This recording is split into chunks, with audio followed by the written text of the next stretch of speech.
Here we are, we're human beings, in this extraordinarily wonderful world. We wake up and find ourselves in an environment which we seem determined to destroy. We find ourselves involved in a lifelong search for meaning. And we ask, is this world, beautiful, wonderful as it is, really all that there is? Or is there an invisible dimension which alone can lend purpose and meaning to life?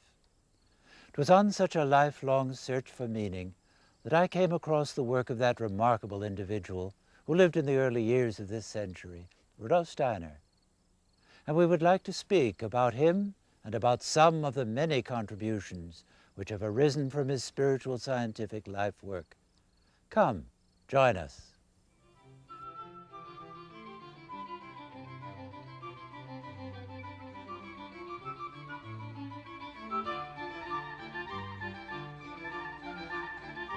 Rudolf Steiner's fundamental gift to mankind was the formation of the science of the spirit known as anthroposophy, from the Greek words anthropos or man and sophia or wisdom. In northwestern Switzerland, near the city of Basel, spiritual scientific research is conducted in this building, which is called the Goetheanum. It was named for the German poet, scientist, and philosopher Goethe. It was designed by Dr. Steiner to be the world center for anthroposophical studies and the school of spiritual science. The school is structured much like a university, being composed of several departments called sections that have brought many innovative and practical advancements into a wide variety of fields. Students of all ages come here from around the world to deepen their education and understanding of humanity, of the earth, and of the cosmos. Now, just to give you the briefest possible sketch of Rudolf Steiner's early life. He was born on the 27th of February, 1861, in the old Austro-Hungarian Empire, in an out-of-the-way little town, now in Yugoslavia, called Kraljevec. His father was an employee of the old Austrian Railroad. He was a station manager and also a telegraph operator, and the family moved many times during Rudolf Steiner's boyhood. Very early on, this boy discovered that he lived equally in two worlds of reality. He lived in the outer world of reality, which we all share, but he also lived in an inner world of experience, which was as real or realer to him as the world that he could see and hear and touch. Very early on, as early as 7 years, he discovered that when he tried to share with others out of this world of inner experience, that he was met either with disbelief or with scorn and ridicule. And so at this very early age, he learned to keep silent about this world of inner experience. It was at this time, when he was only 8 years of age, that he discovered in his teacher's room a book that gave him the greatest possible joy. And this was a book of geometry. He describes in his autobiography how he spent weeks poring over this volume of geometry. And he said this gave him the confidence that there was in fact a realm of human experience which was accessible only to human thought, not to outer sense perception, but which was accepted as real. His father wanted him to be an engineer and therefore sent him into the neighboring town of Wiener Neustadt at the age of 11. And there he pursued a scientific career, studying mathematics, chemistry, physics, and biology. And it was there as a young adolescent at the age of 14 that he one day passed the window of a bookseller in Wiener Neustadt and saw lying there in the window a volume whose author was unknown to him and whose title conveyed no meaning to him whatsoever, but where he suddenly was overcome by the feeling, I must know what this book has to say.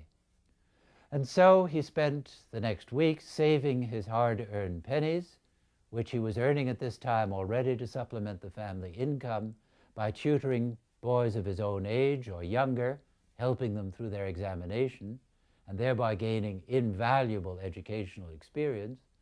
He saved up his pennies and bought the book, and then discovered that the best way to use his time in his history lessons was to take the volume of Immanuel Kant to pieces and to interleave it into his history text, because his history teacher was simply recapitulating in his lectures what was already in the book, and that he could study at home. So although he looked like a serious history student at that moment to the teacher, he was actually absorbed, sometimes reading and rereading the same page 20 times over to understand and to be able to think in his own way the thoughts which he found expressed in this volume.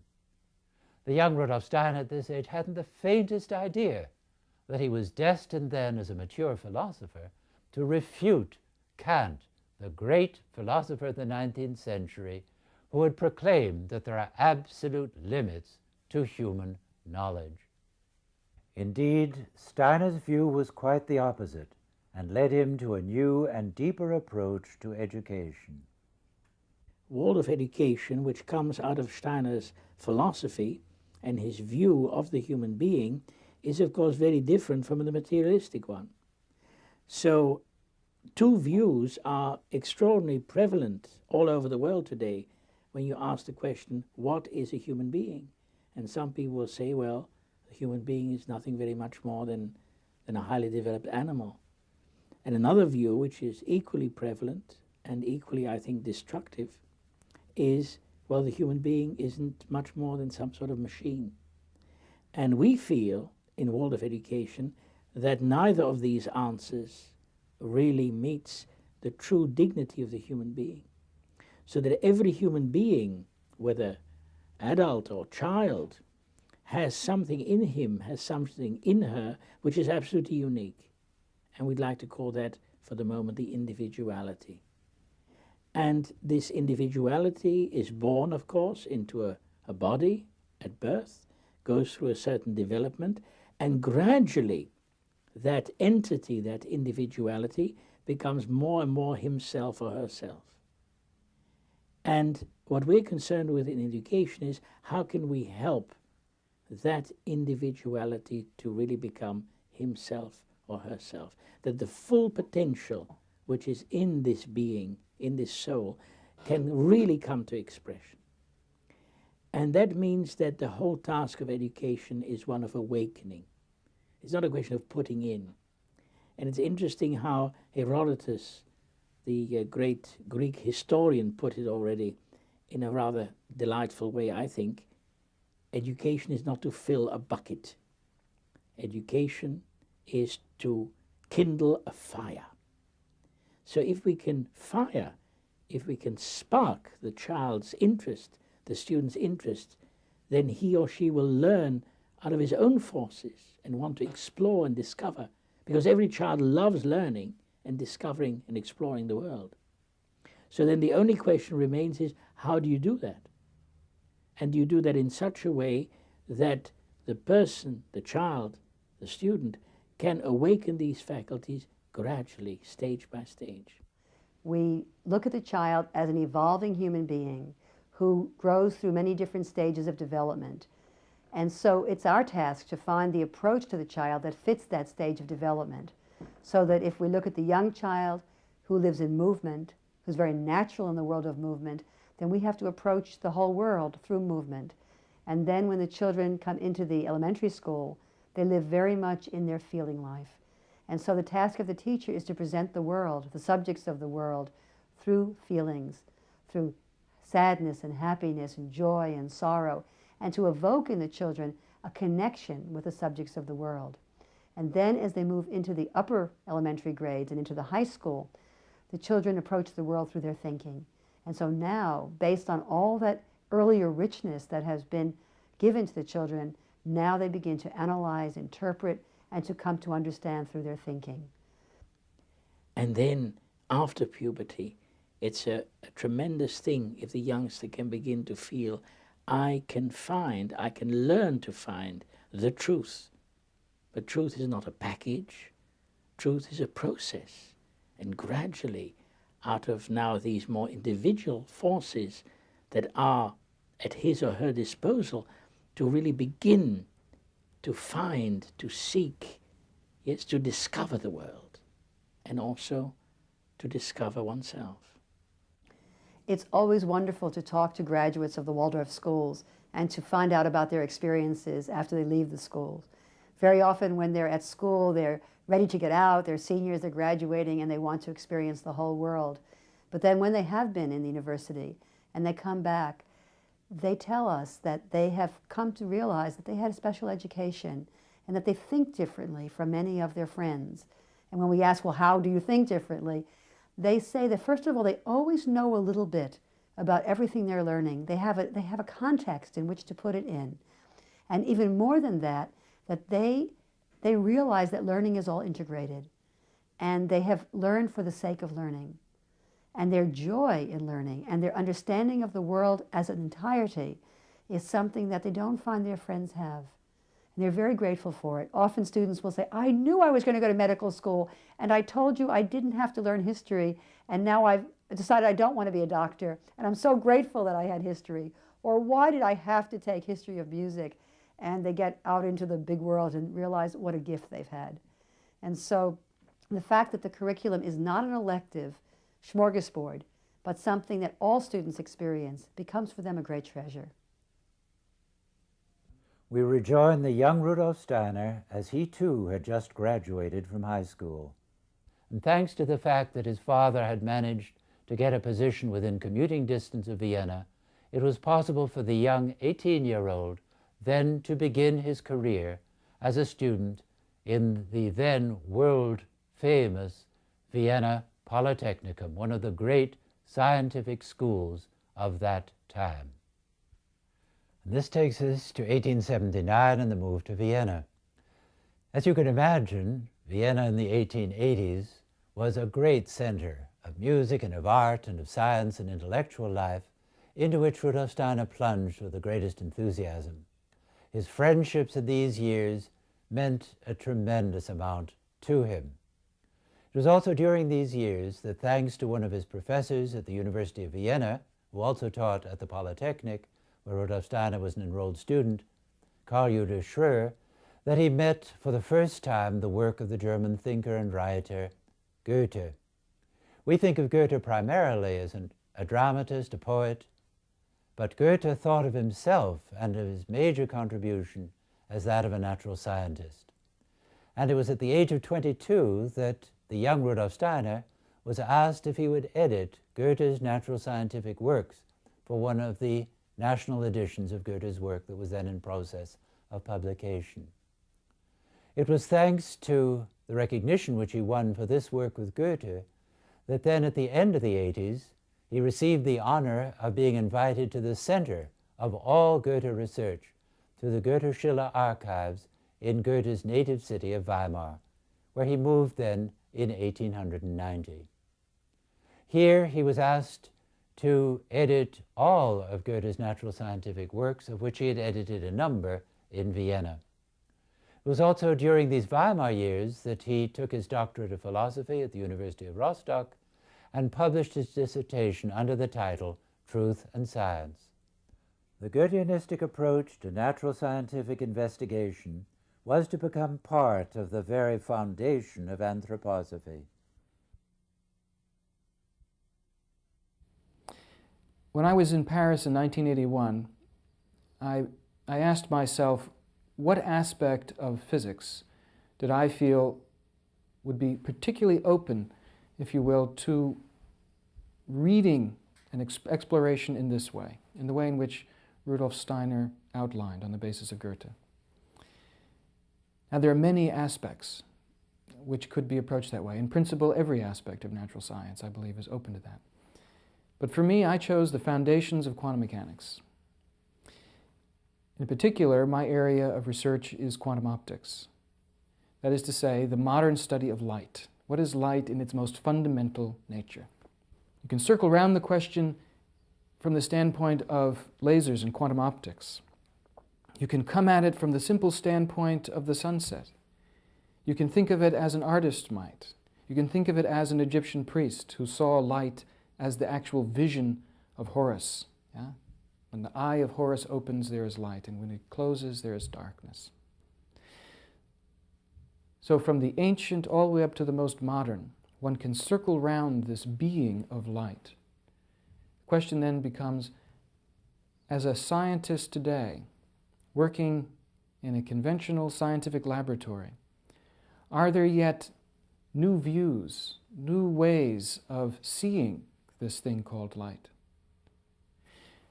Seeing it not only mathematically, which one of course does, but also trying to gain, as one moves into that domain, a kind of perception, artistic soul perception of the quality which is light. Not only the quantity which is light, but the quality which is light. The question which anthroposophy really raises is, into what do we place that knowledge? How do we extend and expand what it means to know, so that it includes dimensions to the nature of light, which normally are factored out and separated in our contemporary understanding. Traditionally, they were not separated out. Right? Robert Grosseteste, the founder, in some sense, of modern experimental science, was at the same time a bishop in England, a student of Dionysius the Areopagite, and his book on the celestial names. And at the same time as he's reading these theological tracts, he's also doing the first careful analysis of light from a scientific standpoint. And many historians of science have located the beginning of optics as we know it today with this individual. But he lived in two worlds, one profoundly spiritual and the other natural scientific. We have separated those worlds, and I think it is time for a rapprochement. A rapprochement which doesn't sacrifice the objectivity of science for some kind of vague mysticism of light, but actually brings the same clarity, the same scientific spirit, if you will, but brings it with modesty and with a kind of artistic touch into the world of natural phenomena, in the case of light, to the rainbow, to the sunset, and to laser light. In each case, one can discover a natural law, which, as Emerson said, is always the flip side of a spiritual law. I had been an anthroposophist already when I studied, and I studied with an eye on becoming a teacher. But then my destiny brought it that I had the chance to apply everything I had learned to a deepening of mathematics. One might ask, what is that deepening of mathematics coming through anthroposophy? In old times, mathematical concepts were used to give images of higher concepts about the divine nature of the world, even as meditation objects. Plato is said to have said, "No non-mathematician may enter my school," because he believed strongly in the quality of pure thinking as a basis to grasp the true essence, the true beings, ideas as they are called in Platonic philosophy. Among all philosophies I know, it is only in anthroposophy that there is such a high esteem of the pure mathematical thought as one of the strongest means to educate the mind to be independent of sense perceptions. Anthroposophy, if I'm to say it in a few words only, tends to give people the possibility of higher knowledge of a world of spiritual beings. But in this world, man would be lost with our present day custom of thinking in sense perceptible concepts only. The physical reality is that reality we know. The ideal reality is unknown in our time. It's only mere hot air. Now anthroposophy has the idea and gives teachings how to develop inner forces to conceive more of that world of, not of ideas only, of spiritual beings, and to have mastery of one's soul in that world. It is extremely helpful to have that mastery about thinking which pure mathematics and even applied mathematics can give you. Rudolf Steiner moved from Weimar to Berlin just before the turn of the century. The Berlin years were radically different from those in Weimar. They were contemporary and avant-garde. Steiner became the editor of a literary magazine. He was a drama critic. He was producer and director of avant-garde theater. And in addition to that, for 5 years, he was one of the most popular of all the teachers in the great Karl Liebknecht Working Man's School. And it was during these years that an event of great importance in his biography occurred. We'll remember that in 1900, Rudolf Steiner was in his 40th year. And during all of these years since his childhood, he had been engaged in spiritual scientific experience and in genuine spiritual scientific research. And yet during all of this time, he had never been able to share with any audience the results of this second level of inner experience. And it was then in the year 1900 that Rudolf Steiner was invited to speak to a circle of people who are already interested in a spiritual science that had its origin in India and in the East, the circle of theosophists around Count and Countess Brockdorf in Berlin. He was invited in September 1900 to speak about Nietzsche, who had died the previous month. This lecture was well received, and he was invited to return in a week's time to speak on a subject of his choice. He chose as that subject that remarkable fairy tale of Goethe, where, as he himself said, for the first time, he was really able to begin, even in a very modest way, to share some of his esoteric and inner experience. From this time on, he was a welcome guest in the circle of theosophists, continuing his other work in the Working Man's School and in other associations. And this led then, in 1902, to Steiner's being asked to become the first leader of the then-to-be-formed German section of the Theosophical Society, of which Annie Besant was at that time the international president. He accepted with the understanding that he would never speak of anything which he was not able to speak of out of his own research and experience. He would not be merely a traditionalist. And with these years then, Rudolf Steiner steps forward as a teacher, an author, lecturer, and as a research scientist in the field of supersensible experience.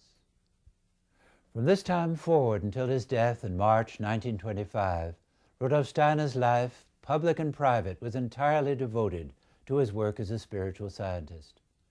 It was during these years that he laid down his basic works: Theosophy, a study of the human being from the point of view of body, soul, and spirit; Knowledge of the higher worlds and its attainment, describing the path of individual self-development; and his fundamental cosmological work, Occult Science and Outline.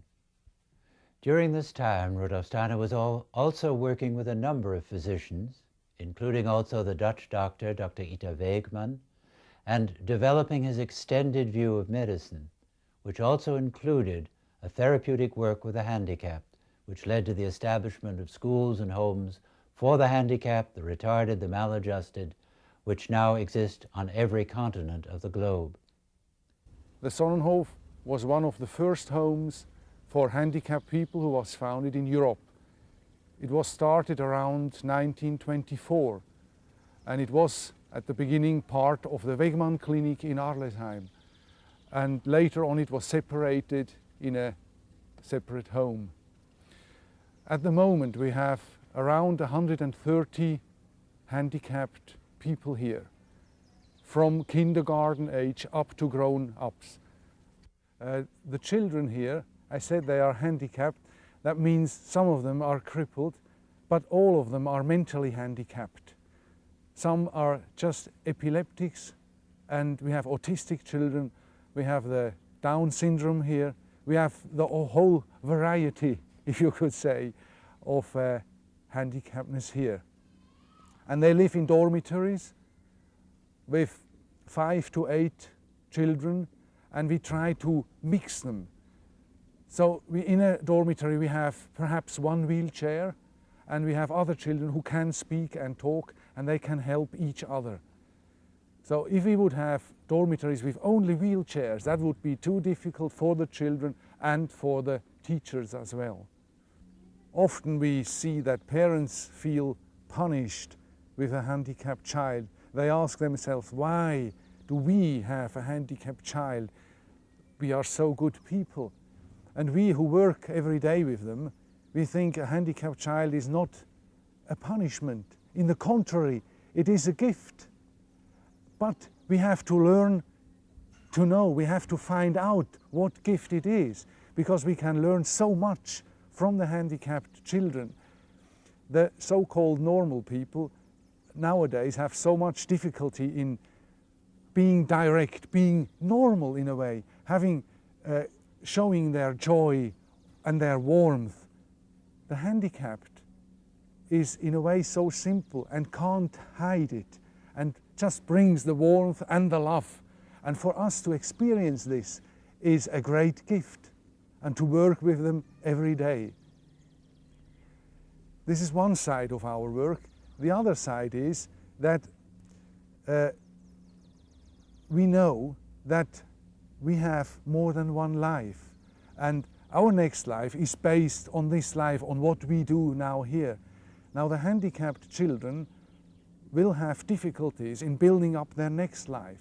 So we are helping them now and here to have a almost normal life, that they can build up their next life on a good base.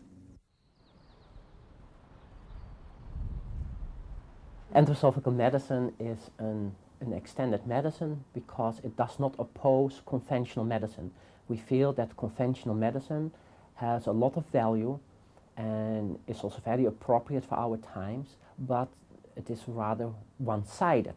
So conventional medicine has a lot to offer in, let's say, in trauma, in surgery, and in new tools for diagnostics, but it does not really, let's say, deal with life as such, life as itself. And so the approach of conventional medicine, which is very much based in the natural sciences, is, yeah, in our opinion, one-sided. And what we want to add in anthroposophical medicine is a way of dealing with life, and also see that health and disease are the different sides of one coin, that health and disease are both actually natural processes. And by studying also a disease process to get an understanding of what a disease process is, and therefore also finding the right answer. So I do a lot of clinical research. That means that we test out investigational drugs in people who are infected with the AIDS virus, with HIV, who have an HIV infection. And I'm also in the midst of applying for a formal, let's say, approval of the FDA to do a study, a clinical trial with Iscador, which is an anthroposophical medication which has been used over the last couple of decades, especially in Europe, in anti-cancer therapies. But together with Professor Quaggia from the University of California in Los Angeles, we are researching the effect of the unfermented Iscador on HIV infection. And the preliminary results are very promising. As a professor of pediatrics, I have to teach conventional medicine, but it is so important that this is taught in a way that the students learn the special responsibility we have towards our children, that we look at the child with devotion, that we really understand about the child development, how the individual here is going to incarnate into this body.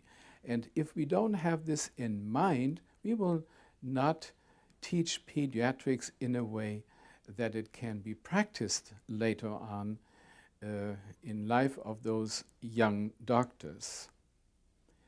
I think it is very important that we have the right way of thinking around a child, even if we teach conventional medicine or conventional pediatrics. It makes a big difference the way the doctor handles a child. The child should never be an object of demonstration.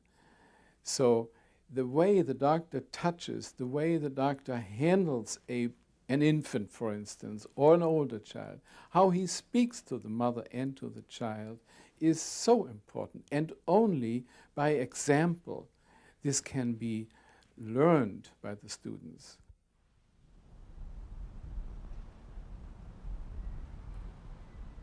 This whole question of cause and effect, one can also look at at a different question in medicine and in medical science. And that's visible, for instance, as a question in what happens with the flow of the heart. How does the flow of the blood go? How is the heart involved in that? We take it that the heart is the one that actually pumps the blood through the arteries and the veins. However, it is known nowadays that the peripheral resistance, the resistance that is brought through the little vessels all over the body, that the peripheral resistance would be much too great for the heart to be able to pump against that. And another very interesting thing that is found is that in heart-lung machines, when people are doing open heart surgery, it has become clear that if you pump the blood through at the level that you would like, that doesn't work for the body. You have to adjust the heart-lung machine pumping to the flow of the blood that is offered by the body. And then as a third part of this question, one can look at embryology. In the chicken embryo it's very clear, but also in the human embryology it's clear that the flow of the blood is there before the heart is there. And so the question becomes then, if the heart is not pumping the blood, how does the blood flow? If it's not possible for the heart to do that, how does the blood flow? And it is these questions that in anthroposophical medicine one can try to think about. One can get tools to learn to think about these. But it's also very clear that we cannot stay with our normal way of thinking and only our sense impressions in that way. And the wonderful thing is that when you work with anthroposophical medicine in this way, that you learn to see also that the human being is part of the environment around him, that we have something to do with the animals, with the plants, with the minerals around us, and that what we have to do with them becomes then a possibility for a remedy. And so one can then also find in the illnesses that we find in human beings, one can find in the world around us medications or substances that can become medications. And there is now already for 60, 70 years, there are factories that make these medications, Vala and Veleda, in Europe, but they are really, Europe is where they started, but they are really worldwide organizations. They have daughter factories in countries all over the world, also in this country. And the remedies that are made there become then available. And the wonderful thing is that because in anthroposophical medicine the questions always come from the patients, from the need of the patients, via the physician. These factories do not make their remedies and then say to the doctor, well, here is a new medicine and you can use it for this or that. But through the meeting with the patient, the doctor comes to a question and then says to the Veleda or the Vala, could you help and make this medicine? Because I think that in this realm of the plant or of the mineral kingdom, we can find a remedy to heal this patient. And that is how we come to our medicines then. And in addition to the work with the doctors and to many other initiatives that were going forward at this time, Rudolf Steiner was also working with farmers and gardeners toward the development of what we today now know as a worldwide biodynamic agricultural movement. One of the most notable things about biodynamics, I think, for me, is the tremendous enthusiasm that it inspires among the people who use these methods and insights. And there are a number of reasons for it. People come to biodynamics out of their own search. Some people are interested to begin with in nutrition. This is an increasing thing because environmentally caused illnesses are growing quite a lot. So that's one reason people come to it. Another reason people come to biodynamics is because they are already established commercial growers, and either because of their own illnesses caused by agricultural chemicals or because they are tired of that way of looking at things, or, and this is more recent, because they are tired of spending the enormous amount of money on fertilizers and other chemicals. They decide that it's time to do something else. And I was told just the other day by a grower in Southern California that one of the main differences that he notices is that he says, you know, I used to spend all of my energy suppressing most of the life activity on my farm, and I wanted to just let a few different kinds of plants grow.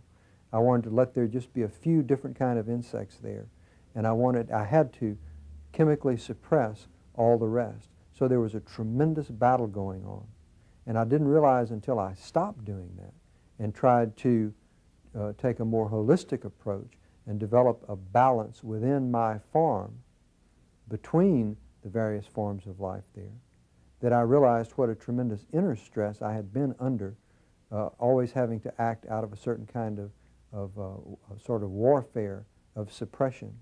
And now I feel like I'm working from within my farm in a very collaborative way there, as opposed to my trying to manipulate and suppress the processes. In biodynamics, we try to look at plant growth in its entirety. We don't only consider where the plant is growing on the earth, in the soil, but rather we try to see the whole environment.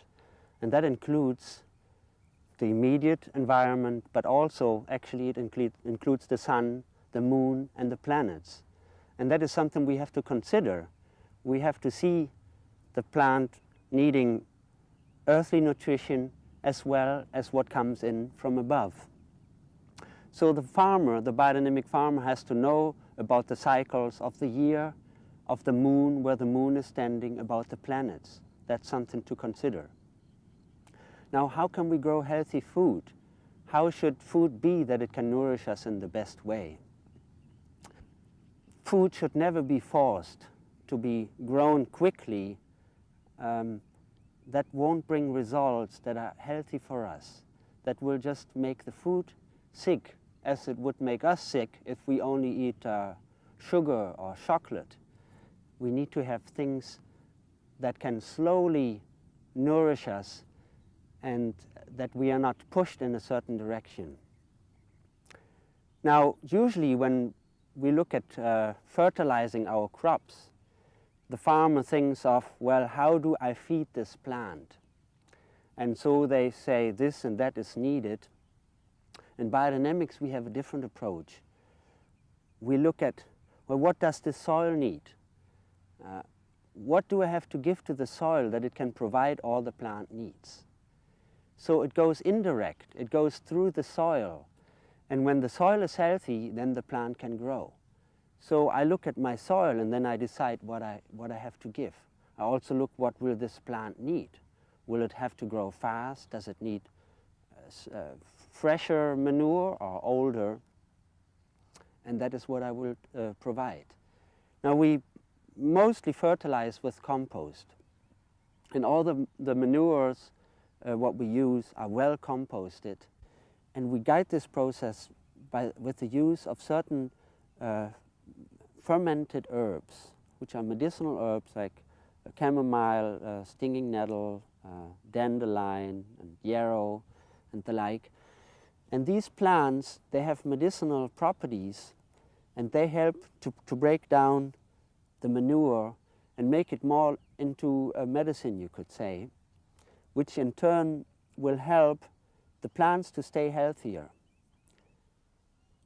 Then the needs for pest control are mainly eliminated. You see, we're trying to work with nature to grow the plants as healthy as we can, and then we don't have to fight nature with using all kinds of things to get rid of the pests. The Demeter Association is the organization in the United States that is responsible for the certification of biodynamic farms and growers and processors. The reason it's called Demeter is because worldwide, Demeter is the trademark for biodynamically produced foods. The main difference between organic and biodynamic and what we look for in our certification process is a different view of nature and these specific interesting preparations that we are working with that spring from the anthroposophy of Rudolf Steiner. As we mentioned earlier, Rudolf Steiner had been made the head of the German section of the Theosophical Society, but he came to realize that it became increasingly clear that the path of the Theosophical movement and that of Rudolf Steiner's work were diverging further and further from one another until the final separation came about in the year 1912 and 13, when Rudolf Steiner then emerged from the Theosophical Society and founded his own society under the name by which it is known today, of the wisdom of the human being, by the Greek word anthroposophy. It was also during this time that a young girl came to him, a dancer, who knew that the dance had had its origins originally in the temple as a sacred rite. And she asked Rudolf Steiner whether he could help her to guide the art of movement, the art of the dance, back toward its original sacred origins. He responded, and the response then we have come to know today as the new art of movement, the art of eurythmy.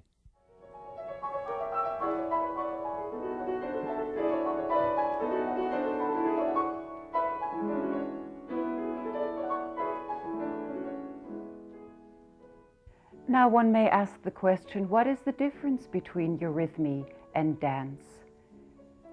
The similarity is that we both use the human body as an instrument.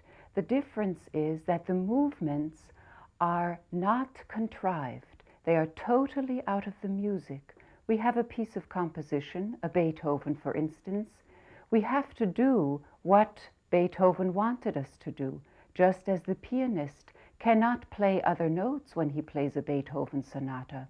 So the eurythmist has to adhere completely to the laws of the composition, and then we have the Beethoven. It is really a stepping into the laws of the composition. That is what the eurythmy does. And in that, one may think, oh, one is very confined, but in actual fact, that is not so. The laws are incredibly vast and generous. As I understand it, Rudolf Steiner saw eurythmy as standing between mime on the one hand and dance on the other hand. Dance, he felt, was more an expression of the human will as an emphasis, and mime more as an expression of human thought life as an art form. And eurythmy he saw as coming from the rhythmic system, from the human heart in a more direct way. In dance, for example, the center of movement is generally below the solar plexus, in the weight center of the human being. And in mime you create images which are created physically, but you see the movements creating them, and it becomes a mental image. And so that's a more thought-related, more static form of movement. It comes to positions all the time. Also, dance tends to use the legs, the lower human being, much more in leaping and kicking, and to show a certain expression through that aspect of the human being. As one of my students once said, eurythmy comes from the heart. And that's really the joy that I find in eurythmy, that in spite of all the scientific laws that you have to study in order to be able to do it, there's tremendous freedom there to express the feeling that you have behind a piece of poetry or a piece of music. And that's, for me, the joy of eurythmy. Darüber verlor ich Freud und Mut. Oh weh, die Münze rollte hier und dort und haschte ich sie an einem Ort. Speech eurythmy is trying to make visible the movements that you make when you speak. And it's also trying to ensoul those movements so that it's not just an outer movement any more than it is when you speak to me. There's always the inner content as well as the outer movement. There are three different kinds of eurythmy. The most central one is eurythmy as an art form. Rudolf Steiner felt that that was the foundation of the other two. That was what came first. The second kind of eurythmy was pedagogical eurythmy. That's teaching eurythmy. It has a slightly different purpose than the performing eurythmy, different gesture. And the third kind of eurythmy is called curative eurythmy, and that's eurythmy that's done for people with various illnesses.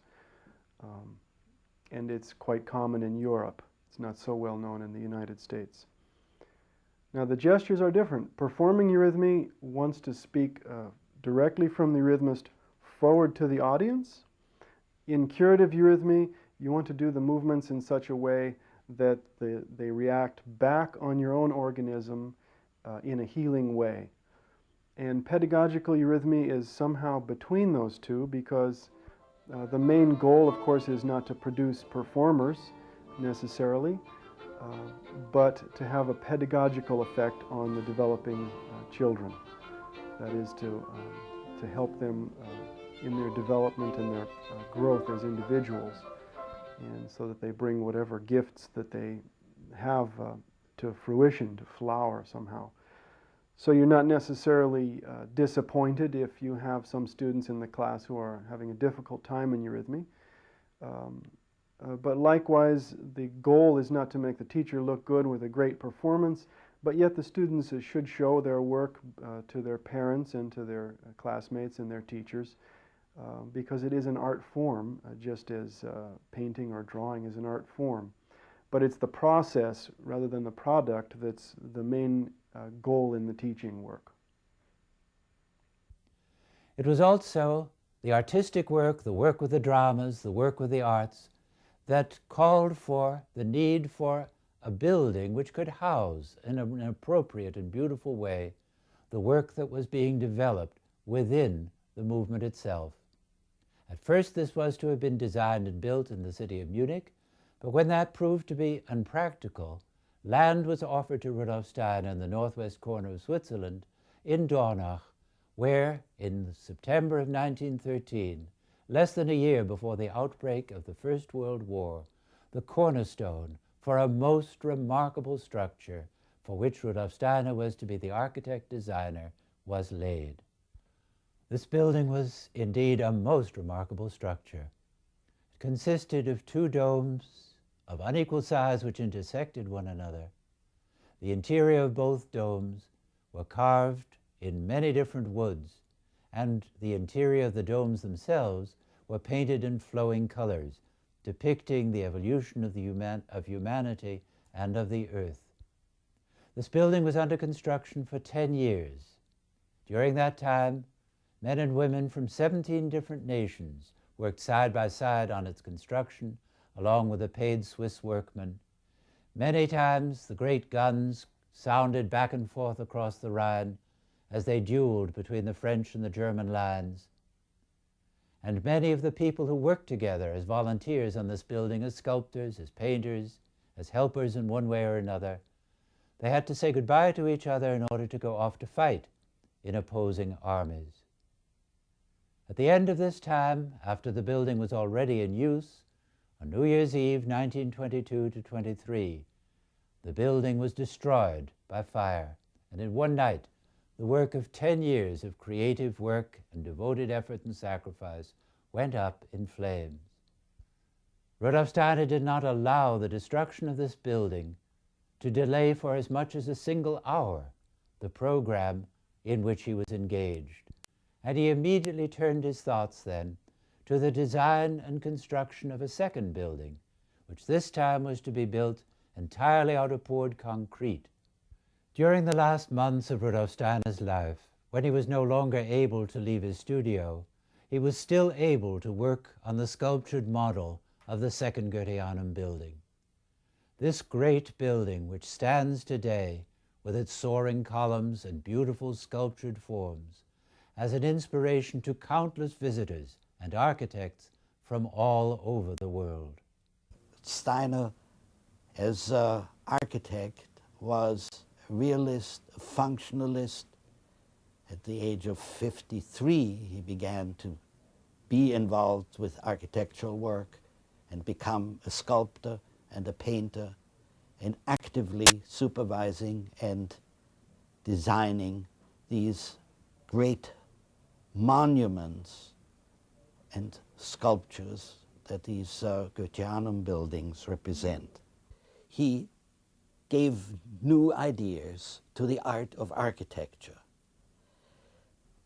He mentions that the world has been created, the divine creation, as it were, is ended, and it is now for man to continue this creation.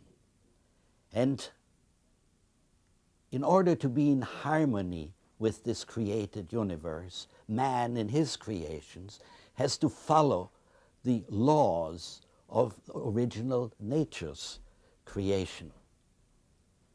And without following these laws, we create disharmony in our environment.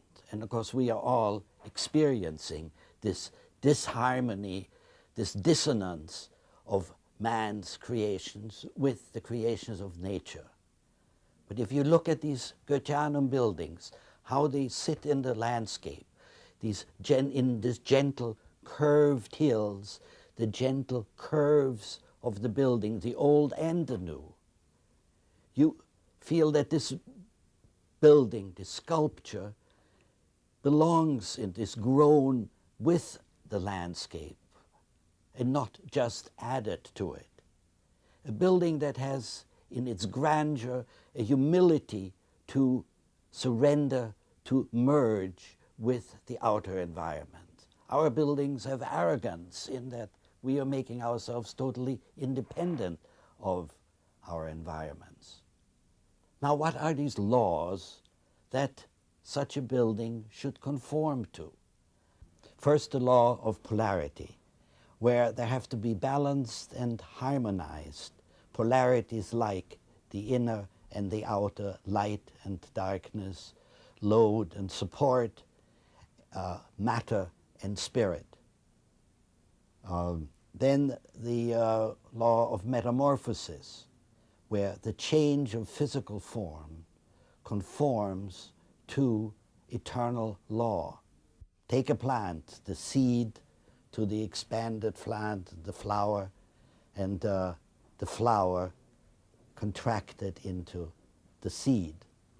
Then the functionality, which is a unique idea of Rudolf Steiner's, that the buildings must reflect in their outer appearance their function. By that, he does not mean a mechanical function like the motor or something, but rather that the shape, the form of the oak leaf represents the function of the oak tree. And so we see in the accessory buildings and the complex of the Goetheanum buildings changed representations of the basic building forms, in this case the old Goetheanum building, yet different in accordance with the functions that these buildings will have. In closing, I'd like to mention that the Goetheanum buildings, or buildings that conform to these higher laws of creations, will support man's and the community's moral developments. These buildings will be lawgivers. They will change by their appearance of beauty and harmony. They will change the social environment, will affect the beholder, and will make visible the good and the true. The practice of the techniques revealed through anthroposophy can promote the evolution of human consciousness and bring the higher self to birth within the lower. The expanded awareness thus developed can give the individual insight into the spiritual causes which both precede and create the physical reality. In presenting these many practical aspects of Rudolf Steiner's life and work, it would be possible to overlook his central contribution to human thought at the present age. And that is that he recognized that we've reached a point in human history when the methods of natural scientific investigation can be extended to the exploration of the realms of spiritual realities. We hope that we have succeeded in this brief time in sharing some aspects of the life and work of this remarkable